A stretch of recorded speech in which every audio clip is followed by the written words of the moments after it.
আসসালামু আলাইকুম ওয়া রাহমাতুল্লাহি ওয়া বারাকাতুহু। যুগান্তর পত্রিকা একটি রিপোর্ট করেছে, আমি সেই রিপোর্টটি আপনাদের মাঝে বিশ্লেষণ করার চেষ্টা করব।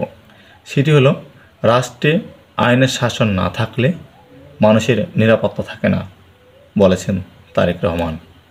তিনি কি বলেছেন, আমি সেই কথাটুকু আপনাদের মাঝে বিশ্লেষণ করার চেষ্টা করব। সেটি হলো, রাষ্ট্রে আইনের শাসন না থাকলে সংখ্যা গুরু বা সংখ্যা লঘু কেউই নিরাপদ নন বলে মন্তব্য করেছেন বিএনপির ভারপ্রাপ্ত চেয়ারম্যান তারেক রহমান। একমাত্র আইনের শাসন সব মানুষের নিরাপত্তা নিশ্চিত করতে পারে বলে তিনি উল্লেখ করেন।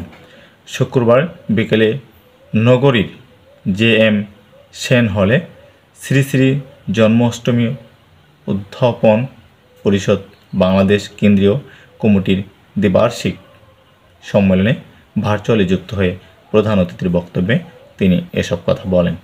তারেক রহমান বলেন, বাংলাদেশের সবারই জেনে রাখা প্রয়োজন, রাষ্ট্র এবং সমাজে নিরাপদ বসবাস নিশ্চিত করতে কোনো দলীয় পরিচয়ে আবদ্ধ থাকা জরুরি নয়।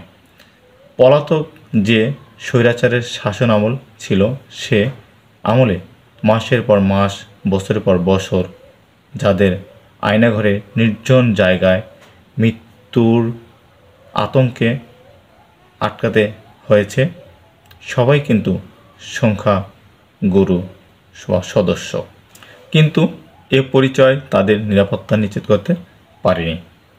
সনাতনীদের যাতে কেউ রাজনৈতিক স্বার্থে ব্যবহার করতে না পারে, সেদিকে সজাগ থাকার আহ্বান জানান তিনি।